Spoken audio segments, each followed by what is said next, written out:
Hello friends, I am Shalini Singh. Welcome to my channel study blog with Shivendra. तो हम लोग Hindi grammar पढ़ रहे थे और हिंदी ग्रामर की सीरीज में हम लोगों ने संज्ञा पढ़ा, सर्वनाम पढ़ा, विशेषण पढ़ा, क्रिया पढ़ा और आज हम लोग अव्यय पढ़ेंगे। तो अव्यय की बात करें तो सबसे पहले हम जान लेते हैं कि अव्यय कहते किसे हैं। सबसे पहले इसकी परिभाषा देखेंगे। तो वीडियो शुरू करने से पहले अगर आप मेरे चैनल पर नए हो तो प्लीज़ चैनल को सब्सक्राइब कर लीजिए एंड बेल आइकन को जरूर प्रेस कर दीजिए ताकि मेरे अगली वीडियो का नोटिफिकेशन आप तक पहुंचता रहे। और हमारे चैनल पे जो है जुडिशरी की भी क्लासेस चल रही हैं, उसमें आपको लॉ से संबंधित सभी पेपर मिल जाएंगे। अलग अलग स्टेट के PCSJ, APO और राजस्थान JLO सबकी वीडियो जो है हमारे चैनल पे आपको आसानी से मिल जाएगी। वहाँ पे पेड क्लासेस हैं, आप जाके ज्वाइन कर सकते हैं। तो चलिए शुरू करते हैं अव्यय को। तो सबसे पहले हम अव्यय की डिफिनीसन ही देख लेते हैं कि डिफिनीसन क्या है। परिभाषा, जिनमें लिंग, वचन, काल, पुरुष के कारण कोई विकार या परिवर्तन नहीं होता उन्हें क्या कहते हैं? अव्यय कहते हैं। विकार या परिवर्तन मतलब, विकार मतलब क्या होता है? परिवर्तन।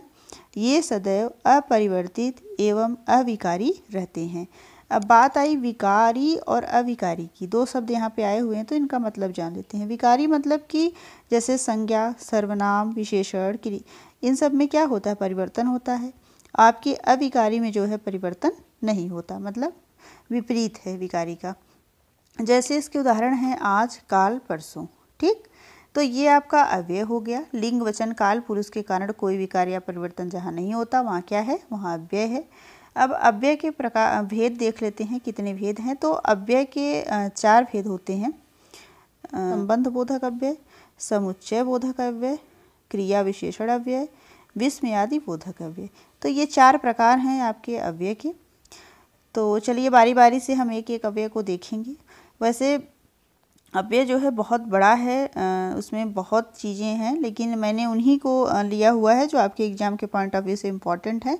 और मैंने एग्ज़ाम के प्रश्न भी देखे हैं, उसी के अनुसार मैंने अव्यय को यहाँ पे नोट किया है कि हमें कितना पढ़ाना है आपको, किस तरह से। तो चलिए एक एक बारी बारी से हम अव्यय को देखेंगे, उनकी डिफिनीसन देखेंगे, उनके उदाहरण देखेंगे। तो सबसे पहले हम देखेंगे संबंध बोधक अव्यय। तो संबंध बोधक अव्यय कहते किसे हैं? संबंध बोधक वे अविकारी शब्द हैं जो संज्ञा या सर्वनाम के बाद प्रयुक्त होकर वाक्य में अन्य संज्ञा या सर्वनाम के साथ संबंध का बोध कराते हैं। क्या करते हैं? संबंध बोधक वे अविकारी शब्द हैं जो संज्ञा या सर्वनाम के बाद प्रयुक्त होकर वाक्य में अन्य संज्ञा या सर्वनाम के साथ संबंध बताते हैं। ठीक, संबंध बता देते हैं। जैसे मनुष्य पानी के बिना जीवित नहीं रह सकता। क्या हुआ है?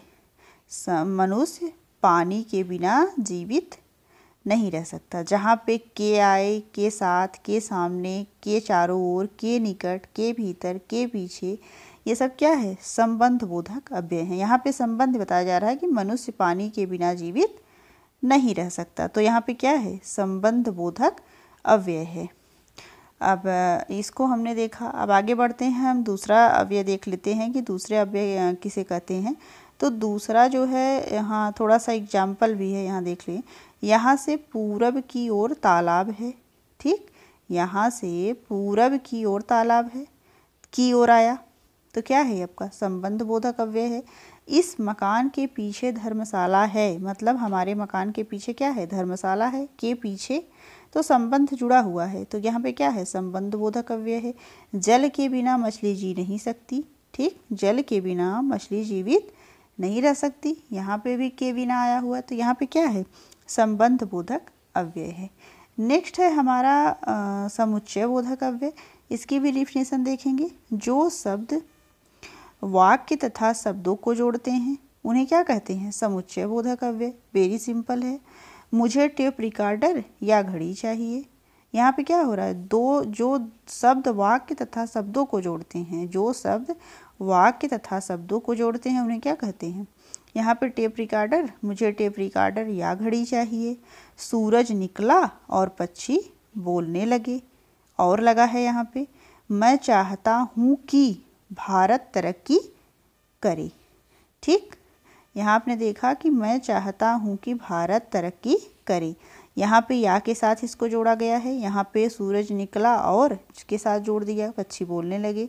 मैं चाहता हूँ भारत तरक्की करे, लेकिन यहाँ पे क्या है, मैं चाहता हूँ कि भारत तरक्की करे, यहाँ पे की जोड़ा गया। ठीक, इस वाक्य को कंप्लीट किया गया। तो इस तरह से इसको क्या कहते हैं, समुच्चय बोधक अव्यय। समुच्चय है, दोनों में क्या है, वो दोनों शब्दों को क्या कर रहा है, जोड़ रहा है, इकट्ठा कर रहा है उसको। आगे बढ़ते हैं। नेक्स्ट हम देखते हैं हमारा तीसरा अव्यय है क्रिया विशेषण अव्यय। क्या है, क्रिया विशेषण अव्यय। तो क्रिया विशेषण अव्यय को देख लेते हैं। क्या है, जो शब्द क्रिया की विशेषता प्रकट करते हैं, जो शब्द क्रिया की विशेषता प्रकट करते हैं, उन्हें क्रिया विशेषण अव्यय कहते हैं। जैसे मैं आज दिल्ली जाऊंगा, मैं आज दिल्ली जाऊंगा। यहाँ पे आज क्या है, क्रिया विशेषण अव्यय है।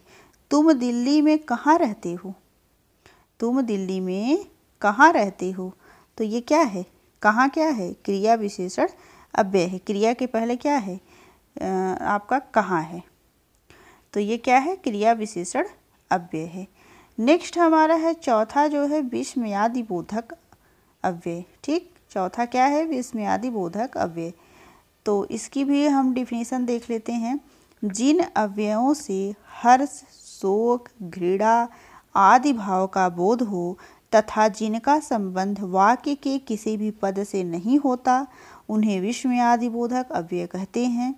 जैसे अरे चले जाओ नहीं तो मार खाओगे, हाय वह चल बसा। हाय मतलब शोक हो गया, हाय वह चल बसा। हे राम मोहन के साथ यह क्या हो गया, जी हाँ कितनी गंदगी है। ठीक, इन शब्दों में क्या है, हर्ष है, शोक है, घृणा आदि का भाव का बोध हो रहा है। तो यहाँ पे क्या है, विस्मयादि बोधक, विस्मयादि बोधक अव्यय।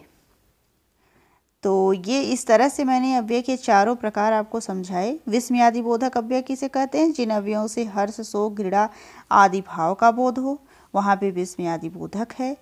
और इसके बाद जो है, जो शब्द क्रिया की विशेषता प्रकट करते हैं, उन्हें क्रिया विशेषण कहते हैं। मैं आज दिल्ली जाऊंगा, तुम दिल्ली में कहाँ रहते हो। और नेक्स्ट आपका है समुच्चय बोधक अव्यय। जो शब्द वाक्य तथा शब्दों को जोड़ते हैं, उन्हें समुच्चय बोधक कहते हैं। दो शब्द जैसे वाक्य और शब्द जहाँ जोड़े जाते हैं जिस शब्द से, उसको क्या कहते हैं, समुच्चय बोधक अव्यय।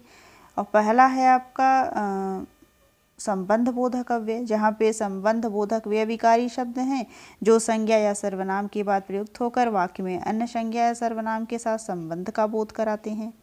तो ये आपका संबंध बोधक अव्यय हो गया। तो इस तरह से चारों अव्यय आपने देखा। अब नेक्स्ट है आपका निपात। निपात किसे कहते हैं, ये भी इम्पोर्टेंट है। तो नेक्स्ट हम लोग चलिए अब निपात देखते हैं कि निपात क्या होता है। तो निपात का जो है काम है, मूलतः निपात का प्रयोग अव्ययों के लिए होता है। इनका कोई लिंग वचन नहीं होता। निपातों का प्रयोग निश्चित शब्द या पूरे वाक्य को श्रव्य भावार्थ प्रदान करने के लिए होता है। निपात का कार्य शब्द समूह को बल प्रदान करना है। तो जैसे इसके उदाहरण देख लेते हैं। मोहन ने ही श्याम को मारा था। मोहन ने ही श्याम को क्या है, यहाँ पे थोड़ा सा मिस्टेक है, मारा था। आपको चलना ही पड़ेगा, यहाँ पे क्या हो रहा है, बल प्रदान किया जा रहा है। तो यहाँ पे क्या है, निपात है। तो इस तरह से जो है आपको हमने निपात भी बताया और अव्यय के चारों प्रकार बता दिए, उसकी डिफिनीशन बता दी, एग्जाम्पल बता दी और अव्यय की डिफिनीशन भी बताई हमने। अव्यय किसे कहते हैं, विकारी अविकारी बताया। तो इस तरह से आज आपका अव्यय ख़त्म हो गया। और आगे की वीडियो में हम लोग कोई और पढ़ेंगे जो है हिंदी ग्रामर का टॉपिक। तो अगर वीडियो अच्छी लगी हो तो प्लीज़ वीडियो को लाइक करें, चैनल पे नए हो तो प्लीज़ चैनल को सब्सक्राइब कर दें एंड बेल आइकन को ज़रूर प्रेस कर दें ताकि मेरे अगले वीडियो का नोटिफिकेशन आप तक पहुंचता रहे। Thank you.